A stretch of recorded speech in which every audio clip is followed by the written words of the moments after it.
Cause sometimes now that I made it in the industry, I be doing shit like, how can I make the music to appease to industry sound and shit. That's not the case. This vibe for this CD is I don't give a flying. How do you feel about the people like stealing like the Detroit beats and you feel me, the Detroit flavor, the you know what I'm saying, the buffs and you feel me? And I ain't gonna lie, like I'd be a fake to say, you know, I don't give a like. At sometimes at first I felt a little way about it, and only because like one paying no homage to Detroit is ignore the artist, but go rap on the artist type beat. For over a decade, Detroit's had its own sound. The industry just didn't want to hear it. They didn't chase trends. They built a sound and the world had no choice but to come around. Before the label showed love, before the blogs picked it up, Detroit had its own frequency. Artists from Detroit wasn't trying to fit in with the industry. Vezzo, Babyface Ray, Team Eastside, Doughboys Cash Out, all the artists in Detroit had their own thing going on, representing for their cliques and their neighborhoods. It wasn't clean, it wasn't industry ready, but it was real. And the world wasn't ready for real. Not yet. In 2015, 2016, Chief Keef was interested in the Stunt Hard Hot Boys and Rocaine. That brought a lot of eyes to the industry for a big, big wave.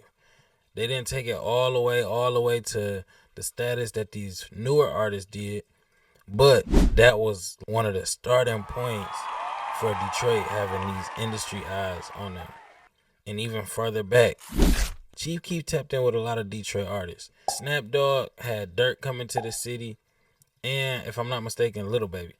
But yeah, it was a lot of underground motion going on with Detroit, but the industry just wasn't ready because it was too gutter. But that was until 2017, dog. T Grizzly kicked the door down. When he dropped First Day Out, the world paid attention.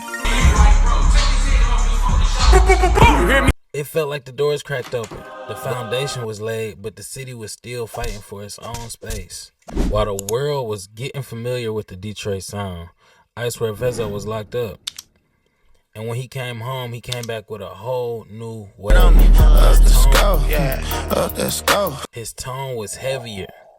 The beats were grittier. And it just had that pain to it. The industry had already started biting Detroit flows and jacking the beats. Rip me out the plastic, I've been acting brand new. But never paying homage. There's many ways to get a bag if you broke for. Hell yeah, when you listen to all his beats, bro. You listen to all his beats, all them Detroit beats. You listen to his bars, that nigga definitely, he f with the flow. Vezzo and Ray and all these other rappers could have switched it up. They could have tried to keep up with the trends, rapping like Drake. Could have tried to rap on some Atlanta beats, but they didn't. They stayed authentic to themselves and their own sound. And Detroit eventually became a sound that the industry was craving. Babyface Ray never chased the wave. He showed us what effortless presence looked like, introduced us to multiple artists like V's and many more. And the thing I like about Detroit artists is they never fold. They come with that hustle and they've been working. Babyface Ray will tell you he's 10 years in, he was working for years and years and years and never got the recognition that he thought he deserved, and now it came. So that just shows the power of staying down and staying true to yourself. The whole Team Eastside now are basically millionaires. All of the original members, Peasy, GT, Lou Graham, all millionaires off the grind. So many more artists who were able to benefit off of the wave of Detroit artists staying themselves and staying true. Real talk, the industry didn't open the door for Detroit. We kicked that motherfucker in. The same sound they once ignored is now the same sound that they are begging us to give them. And it's Detroit producers, Detroit songwriters, Detroit energy behind the scenes actually making all the hits, feeding the game.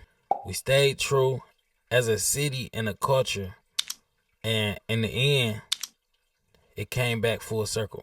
They stayed solid, they stayed true. They didn't chase gimmicks. They stood on what they believed the values were for their brands and them as rappers. What is inspiring millions and millions of people to make music, turn on their radio, get lit, get hype, and it's just a beautiful thing.